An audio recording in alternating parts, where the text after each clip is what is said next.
Hey, thanks for tuning in to Press Pause with Vig Villain. I'm Jeff. The villain is currently out accepting an award for his discovery of a man-eating tiger inside the body of a tiger-eating man. Now, I know when he's here, this channel is normally focused on how Paris Hilton affected the fashion of the early 2000s, but today we're going to talk about video game news. Let's get into it. Alright, you could probably call today's episode Attack of the Corporations because we're going to focus on 3 gaming companies and their actions or predicaments. I'm not going to call it that though because that would be terrible for SEO, but just know that's sort of the theme here. I was trying to do a little more research on this video and put it out tomorrow.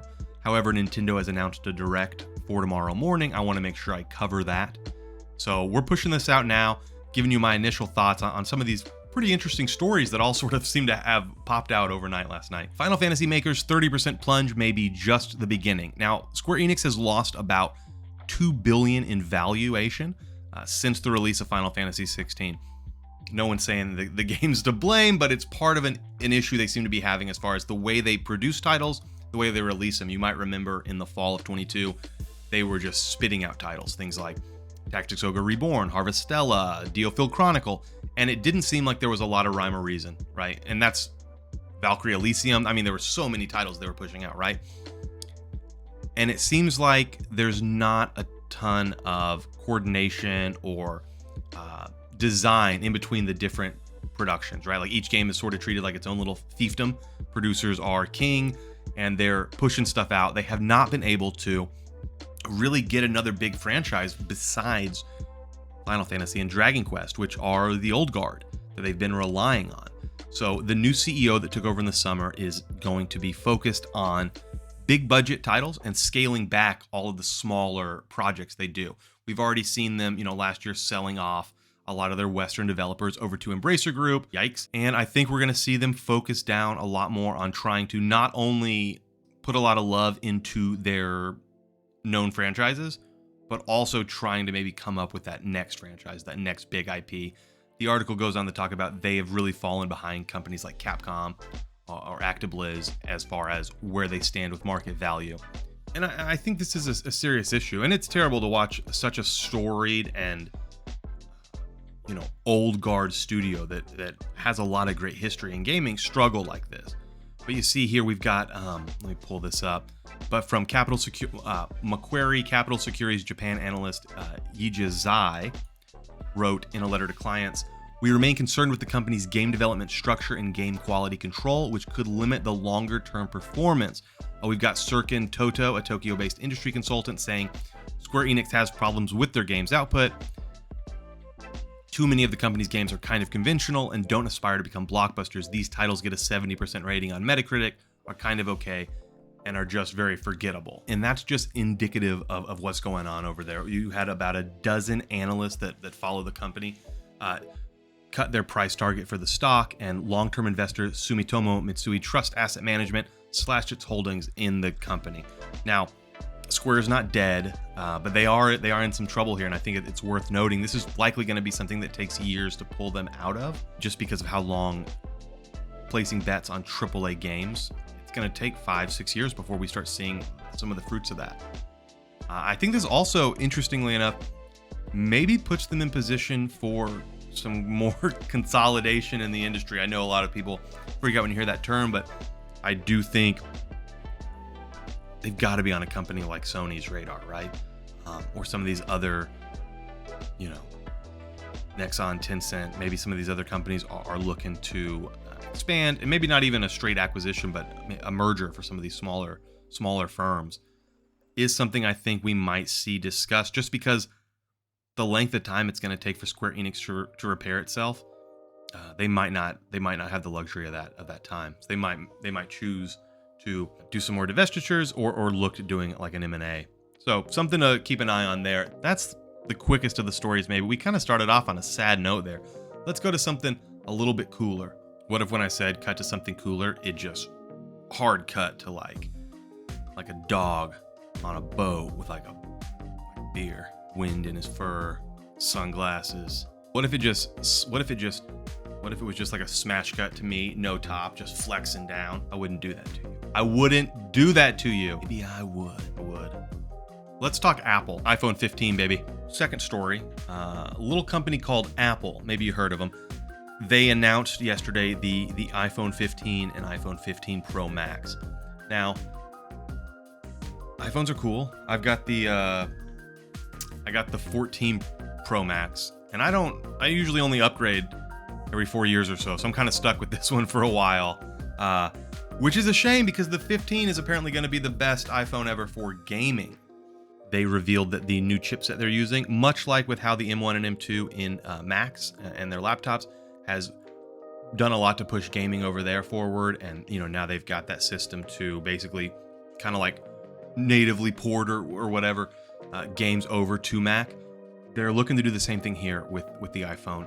They showed games with ray tracing, and not just like mobile titles. We're talking, they announced games like Death Stranding, Resident Evil Village, Resident Evil 4 Remake, amongst others, are going to be coming to the system. Now, a lot of hay was made about the Division resurgence coming to iPhone, but that game was always coming to iPhone, and I believe that one's going to be on older iOS models as well. It remains to be seen if the RE games and Death Stranding are also going to be on older games, or if that's going to be reserved just for iPhone 15. I'm going to be very disappointed if the Division resurgence isn't there. It's one of the few mobile titles I am looking forward to, but I think the important thing here is to see the line between console and PC in mobile games continues to shrink. Screen agnosticism is coming, I think, for a lot of titles. And the scary thing to me here is there is two visions of what the future looks like for gaming, where you can get a PC or console quality game on an iPhone or on a TV. And that is walled gardens. The main issue with Apple is their insistence on a walled garden. And you can see this is why they wanted to block Amazon Luna and Microsoft with xCloud from being able to do a cloud offering right on the phone. They want to make sure they're able to directly deliver the games to you where they're getting their rev cut. Now, as sideloading becomes more of a priority for apps, and I think we're going to get to a point where Apple has to allow that.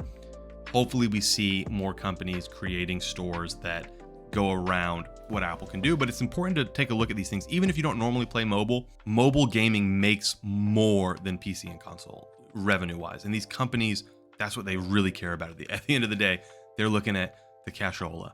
And so if we as like fans of gaming aren't acknowledging this and aren't watchful of it and like supporting the things we like, they're going to get mobile all over our PC and console, right? We want to get a little more of the console vibe onto mobile, not the other way around, right? Or we're going to end up more and more with games that are free to play, gotcha, puzzle based, sort of like freemium experiences.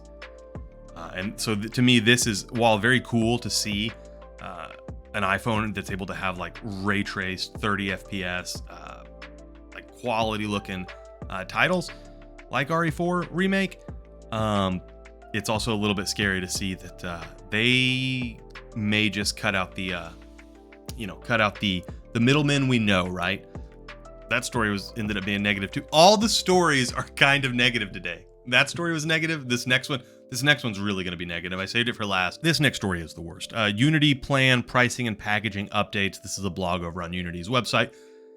Essentially, it's this. They announced a new pricing model that's going to be based around installs. So it's a Unity runtime fee. So runtime is a code that they use to execute made in Unity games at scale. I don't fully understand it. I'm not a game dev, but what I do understand is they're going to charge you, and they put a nice little handy piece down here. Let me find this. They're going to charge based on based on per install. So they have the different plans, right? They're getting rid of Unity Plus, by the way. It's going to be Unity Personal and then Unity Pro and Enterprise, which are not cheap. Now, Personal's free, but Unity Pro is going to, I think it costs like $2,400 a seat.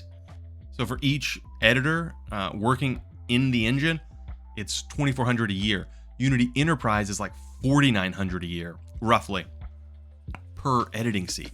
So these are very expensive programs already. Now, rather than do is a simple, straightforward revenue sharing plan. Unity's come up with this very convoluted system where once you sell over $200,000 in a 12-month period, and once you have over 200,000 installs for personal, and that bumps up to $1 million in revenue and $1 million installs for pro and enterprise, you pay per install. So 20 cents per new install. Over here on personal, up to 15 or 12.5 for these, and it goes down as you scale, right? So really what this is going to do, it's going to screw over the smallest of devs, because while $1 million might sound like a lot for pro or enterprise, that's actually not that much revenue for a company of that size. And for personal, 200,000 installs or 200,000 in revenue is not that much for some of these smaller teams. Really, what's going to happen is a small team getting some success is going to really be screwed over. And this is way more convoluted than just doing a simple revenue sharing program. Now, they try to make it seem like they're doing it to simplify it for people, and they're basically saying, this way we don't have to take money off the player engagement. AKA, this way you can keep your microtransaction money. We won't ask for that. Now, first off, they're basically telling devs, you're going to have to put microtransactions in your game. They're going to need to be in-app purchases. Now, this goes to show you that, yeah, a lot of Unity customers and a lot of the big fish on there are mobile games made in Unity on the App Store that are going to definitely have in-app purchases. But there are a lot of phenomenal PC and console games made off Unity.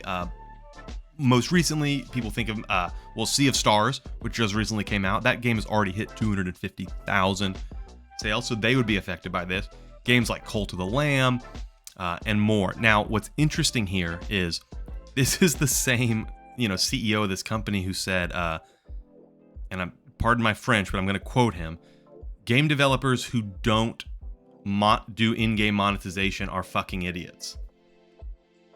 That came out last year, was one of his quotes. So this is a guy who really hand over fist. I mean, this guy used to be the CEO of EA back when they were voted like worst company in, I think, America, maybe the world, allegedly, reportedly. Don't quote me. Did Tim Sweeney from Epic put on like a mustache and glasses and get a job here and pitch this? Like, are you trying to drive developers to Unreal or other game systems? This is like, and look, developers are freaking out about this. Let me show you something. This is from Massive Monster, who made Cult of the Lamb, which is made in Unity. They have this little animation of this frog. Well, you can see. Unity is introducing a runtime fee that's based on game installs. Our team specializes in Unity games. So what's the impact on us? Well, we have future projects in the pipeline that were initially planned to be developed in Unity. This change would result in significant delay since our team would need to acquire an entirely new skill set. Quit being stinky, Unity. All right, then we've got Aggro Crab. All right, they're working on the game. I'll scroll down here so you can see Another Crab's Treasure, which, if I remember correctly, is kind of like a underground indie Souls-like, where you're a crab and your armor is like picking up new like cans and shells and stuff. It looks pretty cool. This is going to be a game coming to like subscription services like Game Pass. And they even say here, so guess who has a somewhat highly anticipated game coming to Xbox Game Pass in 2024? That's right, it's us and a lot of other developers.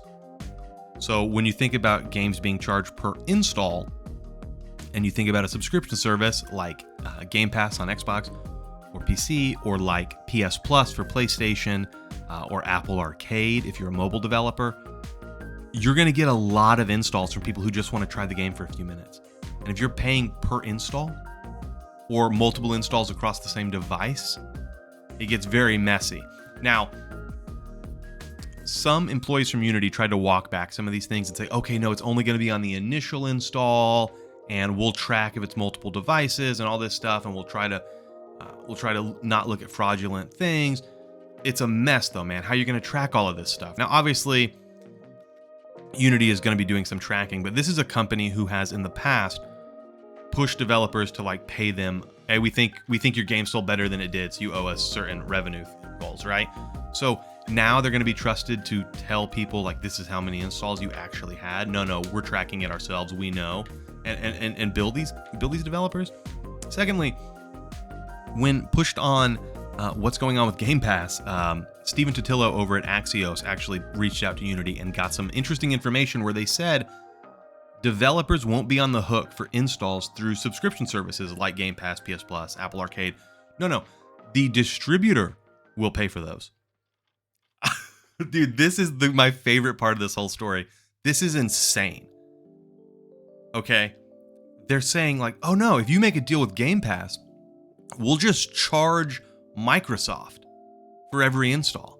And we'll charge Apple for every install.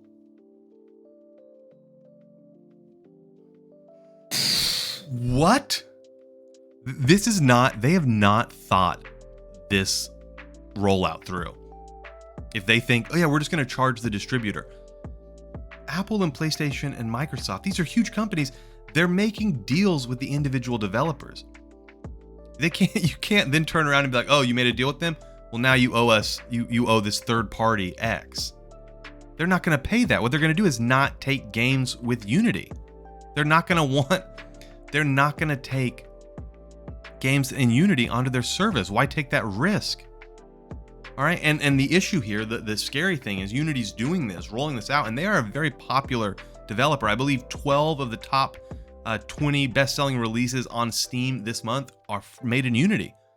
This is going to drive a lot of developers to Unreal, or maybe this will be a chance for like something like Godot to step up, or you know, some new blood to enter the market. But Unity is a big, robust engine that has a lot of support and a lot of games being worked on. I mean, you think about things like Hollow Knight and its upcoming sequel, Hollow Knight Silksong. Those are Unity games.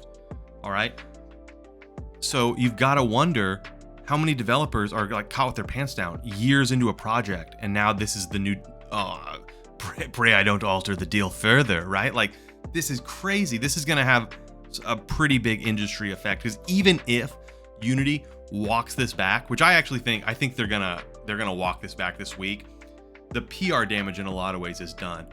Young developers, people starting new projects, people about to launch something, they're gonna think very carefully before using Unity as their engine. I mean, this is gonna drive people to Unreal, I think, in a big way. And people who are early enough in the development process or have the funds to switch might try to switch. And, you know, maybe we could get into a world where we see other developers license out some of their other engines. You know, obviously Unreal and Unity are the two big commercial engines, but a lot of bigger studios and bigger houses have, you know, their own proprietary systems. Think like Creation Engine, Source, Frostbite, you know. So we'll see, but this is an insane story where Unity really, Massive Monster had it right. They really shit the bed on this one. What a thing to announce.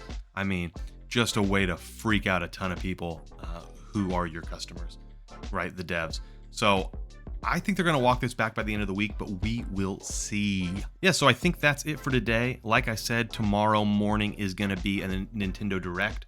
I'm probably not going to live stream it just because it's so early, but shortly afterwards, I'll have a video up with my thoughts on what they announced and what games caught my eye. But yeah, that's it. I should go.